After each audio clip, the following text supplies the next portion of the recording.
जिन्होंने अपनी औलादों को रुलाया। औलाद के साथ नाइंसाफी करने वाली माएं, औलाद के साथ नाइंसाफी करने वाले बाप कान खोल करके सुन लें, अल्लाह क्या उनको भी हिसाब देना पड़ेगा। हमने ऐसे बच्चों को भी देखा है जिनको उनके माँ बाप ने आंसू उनकी आंखों में लाए। अल्लाह के नबी के सामने एक साहबी आते हैं, उनका नाम बशीर है, उनके बेटे का नाम नोमान है। साहबी कहते हैं, अल्लाह के नबी, मैं अपने बेटे नोमान को अपनी एक ज़मीन देना चाहता हूँ, एक खजूरों का बाग देना चाहता हूँ। अल्लाह के नबी ने फरमाया, ऐ बशीर, क्या आपके और भी बेटे हैं? कहा कि हाँ अल्लाह के नबी, और भी बेटे हैं। आपने पूछा, क्या आपने सारे बेटों को खजूरों का बाग दिया है? नहीं नहीं है अल्लाह के नबी, सबको तो नहीं दिया है, मैं इसी बेटे को देना चाहता हूँ। आपने फरमाया, ऐ बशीर, ये जुल्म है, ये अत्याचार है, ये नाइंसाफी है, और अगर तुम ये चाहते हो मैं इस नाइंसाफी पर मैं गवाही दे दूं, वल्लाहि ला अशहदु अला जौरिन, ऐ बशीर, मैं इस जुल्म के ऊपर गवाही नहीं दे सकता। औलाद के साथ नाइंसाफी भी जुल्म है मेरे। 5 बेटे हैं, एक बेटे को खूब नवाज रहे हो और 4 बेटों को छोड़ के बैठे हो, ये जुल्म नहीं? बहू है, 4 बहू हैं, एक बहू के 100 गुना माफ, और एक बहू से एक एक चीज पर हिसाब लेना, मेरी माओ ये जुल्म नहीं है? ये जुल्म है और आपको हिसाब देना पड़ेगा। तो वालिदैन गलत हो सकते हैं मेरे, मगर औलाद की क्या जिम्मेदारी? औलाद की जिम्मेदारी यह है कि वालिदैन अगर गलत हैं तब भी उनको कोई तकलीफ न पहुंचाए, वालिदैन के साथ अच्छा सलूक करती रहे। अल्लाह ने फरमाया, व क़ज़ा रब्बुका अल्ला ताबुदू इल्ला इय्याहु व बिल वालिदैन इहसाना, तुम्हारे वालिदैन के साथ तुम्हें हमेशा अच्छा सलूक करना है। इम्मा यबलुगन्ना इंदकल किबरा अहदुहुमा औ किलाहुमा फला तकुल लहुमा उफ़्फ़िन, अगर तुम्हारे वालिदैन बूढ़े हो जाएं, कोई एक बूढ़ा हो जाए या दोनों बूढ़े हो जाएं, फला तकुल लहुमा उफ़्फ़िन, तो तुम उनको उफ भी न कहना, वला तनहरहुमा, उनको डांटना नहीं, उनको फटकारना नहीं, वकुल लहुमा कौलन करीमा, उनसे अदब से बात करना, उनसे तमीज से बात करना, वक़्फ़िज़ लहुमा जनाह ज़ुल्ल मिनर रहमा, और अपने माँ बाप के लिए हमेशा रहमत के बाजू को बिछा देना, वक़ुर रब्बिरहमहुमा कमा रब्बयानी सगीरा, और हमेशा ये दुआ करते रहना कि ऐ मेरे परवरदिगार, तू मेरे वालिदैन पर रहम फरमा, जिस तरीके से बचपन में उन्होंने मुझको पाला है। या अय्युहल्लज़ीना आमनु तक़ुल्लाहा हक़्क़ तुक़ातिही व ला तमूतुन्ना इल्ला व अंतुम मुस्लिमून। या अय्युहन्नासु तक़ू रब्बकुमुल्लज़ी ख़लक़कुम मिन नफ़्सिन वाहिदा व ख़लक़ मिन्हा ज़ौजहा व बत्थ मिनहुमा रिजालन कसीरन व निसाअ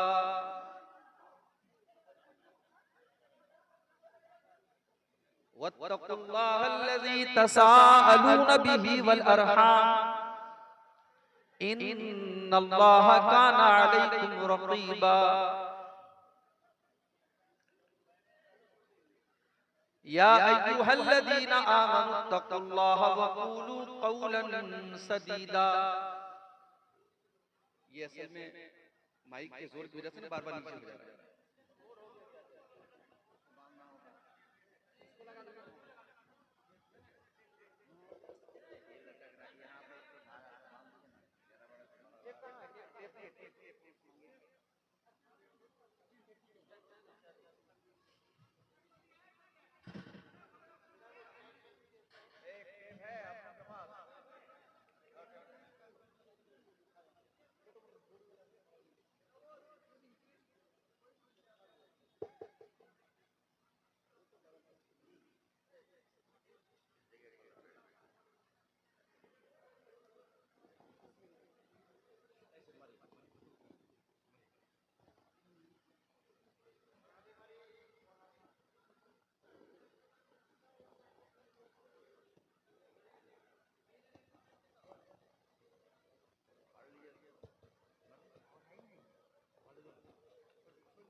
या अय्युहल्लज़ीना आमनुत्तक़ुल्लाह वक़ूलू क़ौलन सदीदा युस्लिह लकुम अअमालकुम व यग़फ़िर लकुम ज़ुनूबकुम व मन युतिइल्लाह व रसूलहु फ़क़द फ़ाज़ फ़ौज़न अज़ीमा।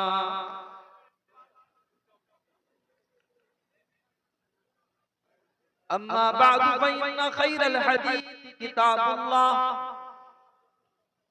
व खैरल हदी हदी मुहम्मदिन सल्लल्लाहु अलैहि वसल्लम व शर्रल उमूरि मुहदसातुहा व कुल्लु मुहदसतिन बिदअह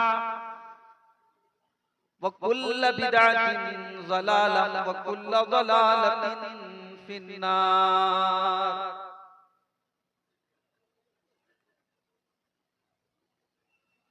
अऊज़ु बिल्लाहि मिनश शैतानिर रजीम।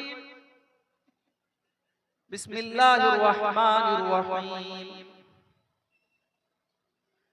या अय्युहल्लज़ीना आमनू इन तंसुरुल्लाह यंसुरकुम व युसब्बित अक़दामकुम।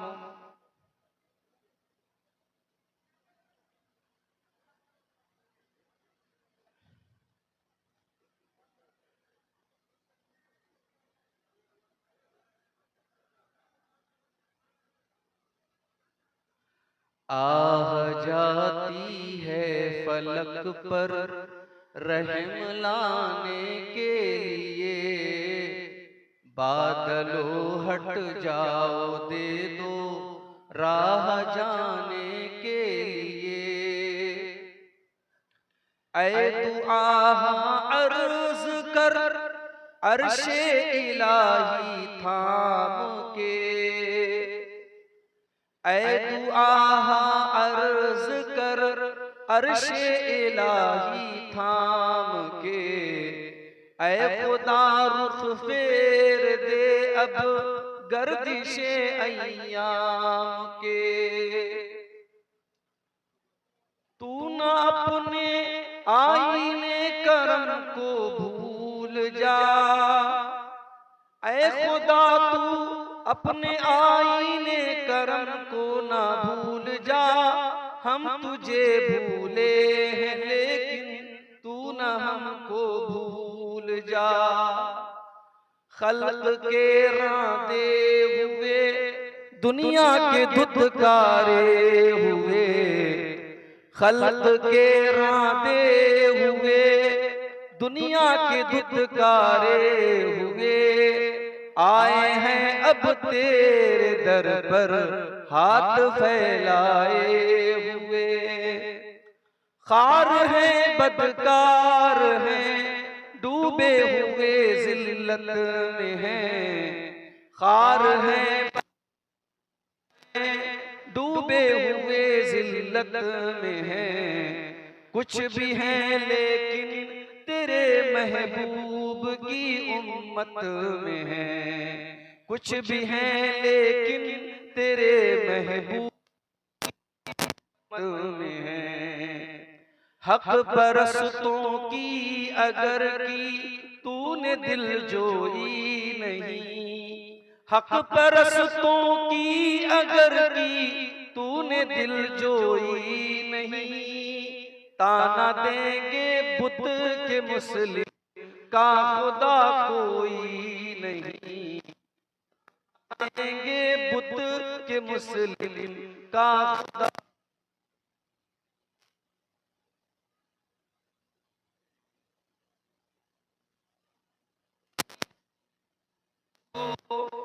आ जाती है फलक पर रहम लाने के लिए, बादलों हट जाओ दे दो राह जाने के लिए। बादलों दे बादलों हट जाओ दे दो राह जाने के लिए। सदर मुहतरम उलमाए किराम, मुहतरम बुजुर्गों, नौजवान साथियों, पर्दा नशीन माँ और बहनों, प्यारे बच्चों, रात के तकरीबन 1:30 बज रहे हैं और जैसा कि मुझे बताया गया था कि प्रोग्राम, चूंकि सर्दी का मौसम अभी खत्म नहीं हुआ है, प्रोग्राम 12-1 बजे तक खत्म हो जाएगा। लेकिन 12 बजे के करीब तो मैं आपके इलाके में पहुंचा, और जब मैं यहां पहुंचा तो यहां आपके पूर्व सांसद पप्पू यादव साहब का बयान और उनकी गुफ्तगू चल रही थी, और उसके बाद आपने बंगला जुबान में भी एक तकरीर समाअत की, और अब मैं आपके सामने हाजिर हुआ। ये आज के प्रोग्राम का आखिरी खिताब है, और सर्दी के बावजूद, ठंडी ठंडी हवाओं के बावजूद जो भाई बहन माँ अभी तक इस पंडाल के नीचे मौजूद हैं, मैं उन सब के जज्बे की दाद देता हूँ, उनकी हिम्मत को सलाम करता हूँ, और उन सब के हक में ये दुआ करता हूँ कि अल्लाह ताला आपका, हम सबका इस जलसे में आना, तकरीरों को सुनना, कुरान और हदीस की बातों को सुनना सुनाना, अल्लाह ताला इसको क़यामत के दिन हमारी नेकियों में लिख दे। अल्लाह इस नेकी के एवज़ हम सबकी मग़फ़िरत फरमाए। और आज का ये प्रोग्राम जिस मकसद के लिए हुआ है, जिस इदारे के ताउन के लिए आज का इदारे के ताउन के लिए ये प्रोग्राम हो रहा है, अल्लाह ताला इस इदारे का हम सबको आगे बढ़ करके अपनी हैसियत के मुताबिक हम सबको बढ़ चढ़ करके इस इदारे का ताउन करने की भी तौफीक दे।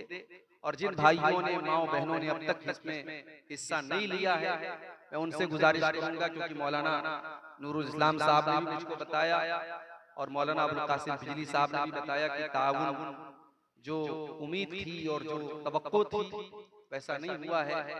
मैं आप सबसे गुजारिश करता हूँ, सीमांचल का ये प्रोग्राम जो और जलसे होते हैं, उन्हीं जलसों की तरह इस जलसे का मकसद भी इदारे की तरक्की और इदारे का ताउन है। आप इस मकसद को न भूलें, और यहाँ आए हैं तो जरूर इस इदारे का बढ़ चढ़ करके इसका ताउन करें, इसमें दान दें, चंदा दें। अल्लाह ताला आप सबको इसकी तौफीक अता फरमाए। मेरे भाई, मुझे जलसे वालों ने आज के लिए कोई टॉपिक, कोई विषय, कोई मौजू नहीं दिया, मेरे ऊपर छोड़ दिया कि आप जो मौजू समझे मुनासिब उस पर गुफ्तगू करें। और मुझे इस वक्त जो सबसे अहम टॉपिक और सबसे अहम उन्वान, इस पर इस वक्त हम सबको गौर करने की जरूरत है, मुल्क के हालात को सामने रख करके अगर कोई मौजू हमें समझ में आता है तो वो ये है कि अल्लाह की मदद कब आए। हम और आप देख रहे हैं कि हमारी मसाजिद का मामला कहां तक पहुंच चुका है। अब सिर्फ 3 मस्जिदों की बात नहीं रह गई, अब इस्लाम दुश्मन ताकतों की निगाहें इस मुल्क की हजारों मस्जिदों की तरफ है, और उन्हें एक बहुत अच्छी नजीर मिल चुकी है, एक बहुत अच्छी मिसाल मिल चुकी है। उनकी हिम्मत और हौसले बहुत बुलंद हैं, और आने वाला वक्त हमारे लिए बड़ा चैलेंजिंग है। फिर हम ये भी देख रहे हैं कि आज मुल्क में 2 तरीके के कानून चल रहे हैं। एक जुर्म एक कम्युनिटी का इंसान करता है, उसके ऊपर बहुत हल्का केस होता है, पुलिस और प्रशासन उसको लेकर के बहुत ज्यादा टाइट नहीं होता। वही जुर्म और वही काम अगर दूसरी कम्युनिटी का कोई इंसान करता है, और मैं खुल के कहूं अगर वही काम मुसलमान अगर करता है तो बहुत बड़ा अपराध बन जाता है। और अब तो हालात ये हैं कि शायद दुनिया की तारीख में कभी ऐसा इंसाफ नहीं देखा गया हो कि जुर्म कोई करे और उसकी सजा उसके पूरे घर वालों को, उसके छोटे छोटे बच्चों को बेघर कर दिया जाए, उसके घर की औरतों को बेघर कर दिया जाए। जिस घर और मकान को बनाने में इंसान का खून पसीना सर्फ होता है, इंसान की गाड़ी कमाई खर्च होती है, पल भर में उस घर को मेरे भाइयों वीरान कर दिया जाता है और चटियल मैदान कर दिया जाता है। इंसाफ का ये नमूना इस वक्त अपने मुल्क में, ये मुल्क मेरे भाइयों हमारा।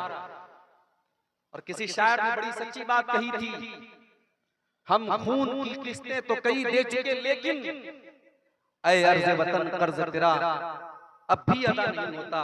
ऐ अर्ज़ वतन अब भी तेरा कर्ज अदा नहीं हो रहा है। हम खून की बहुत सारी किस्तें तेरे ऊपर निछावर कर चुके हैं।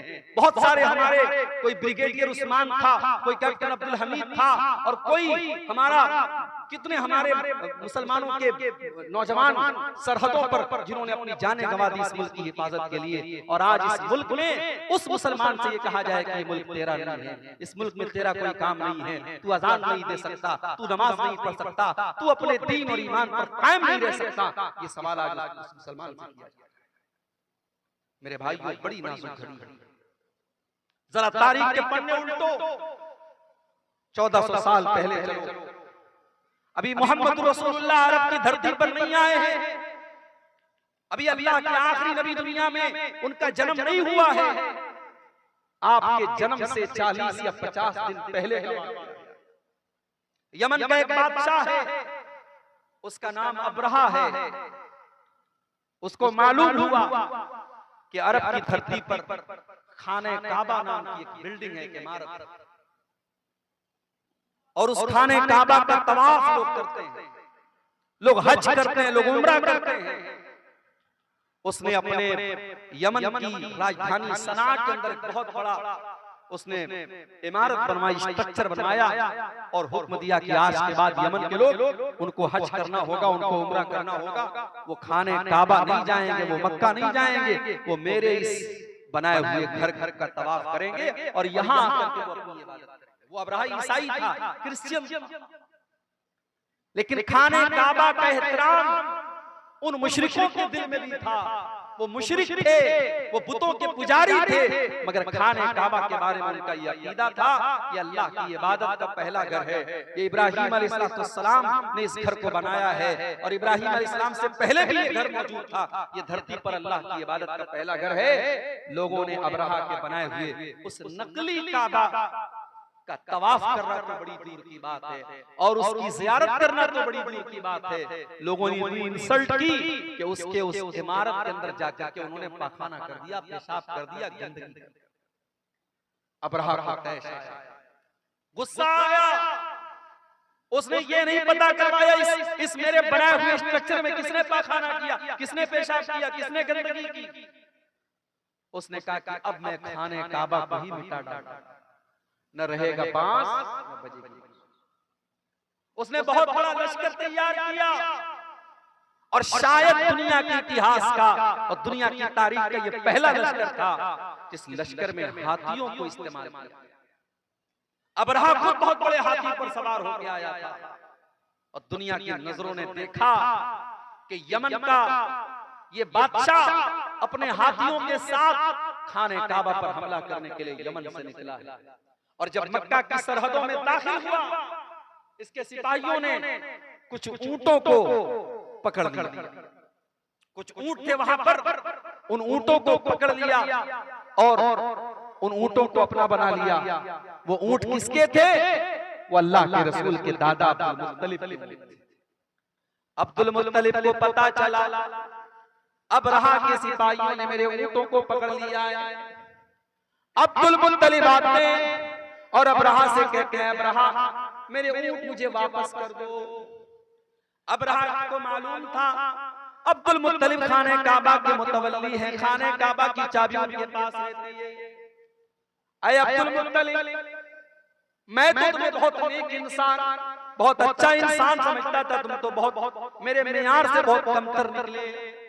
ऐ अब्दुल मुत्तलिब, तुम्हें मालूम है मैं यमन से चल करके तुम्हारे खाने काबा को गिराने आया हूँ, जिस खाने काबा को तुम अल्लाह का घर मानते हो, जिस खाने काबा को तुम इतना एहतराम करते हो कि तुम उसका तवाफ करते हो और हज और उम्रा करते हो, ऐ अब्दुल मुत्तलिब, उस खाने काबा की तुमको कोई चिंता नहीं है और तुम अपने ऊंटों को मेरे पास लेने के लिए आए हो। इसका मतलब ये हुआ कि तुम्हें अपने ऊंटों से ज्यादा प्यार है, तुम्हें खाने काबा से कोई प्यार नहीं।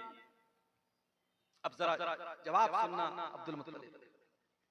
अब्दुल मुत्तलिब मुसलमान नहीं थे, उसी अपने खानदान के मजहब पर थे, अपने बाप दादा के मजहब पर थे, बुत परस्ती वाले मजहब पर थे, इस्लाम पर नहीं थे वो। लेकिन उन्होंने जो जवाब दिया वो जवाब बड़ा माकूल जवाब। कहा कि मैं ऊंटों का मालिक, ऊंटों की हिफाजत मेरे जिम्मे थी, इसलिए मैं अपने ऊंट लेने आया। जहां तक खाने काबा की बात है, इन्न लहू रब्बन यहमीही, इस खाने काबा का एक परवरदिगार है, एक रब है, वो अपने घर की हिफाजत करना जानता है, मुझे उसकी चिंता करने की जरूरत है। और फिर चश्मे फलक ने वो मंजर भी देखा। अब रहा अपने हाथियों से जब इशारा करता है, हाथी शाम का रुख करने के लिए तैयार है, हाथी जो है यमन की तरफ वापस जाने के लिए तैयार है, हाथी तीनों डायरेक्शन में जाने के लिए तैयार है, मगर हाथी को जब ये कहा जाता है तू खाने काबा की तरफ चल, हाथी 1 इंच चलने के लिए तैयार, 1 इंच हाथी आगे बढ़ने को तैयार। उसके बाद दुनिया की नजरों ने ये देखा, हाथियों पर आए हुए उस लश्कर का खात्मा करने के लिए अल्लाह ताला ने बारूद नहीं बरसाया, अल्लाह ताला ने तोप के गोले नहीं बरसाए, अल्लाह ताला ने फरिश्तों की फौज को नहीं भेजा, बल्कि अल्लाह ने कैसे अपना अज़ाब नाज़िल फरमाया, अलम तरा कैफ़ फ़अल रब्बुका बिअस्हाबिल फील। ऐ नबी, क्या आपने देखा कि अल्लाह ताला ने हाथी वालों के साथ क्या किया? अलम यजअल कैदहुम फी तज़लील। ऐ नबी, वो तो बहुत बड़ी बड़ी चालें और बहुत बड़ी बड़ी प्लानिंग बना करके आए थे, अल्लाह ने उनकी सारी प्लानिंग को नाकाम कर दिया। व अरसल अलैहिम तैरन अबाबील, और अल्लाह ताला ने उनके ऊपर चिड़ियों का झुंड भेज दिया, छोटी छोटी चिड़ियां उनके ऊपर भेज दी, तरमीहिम बिहिजारा,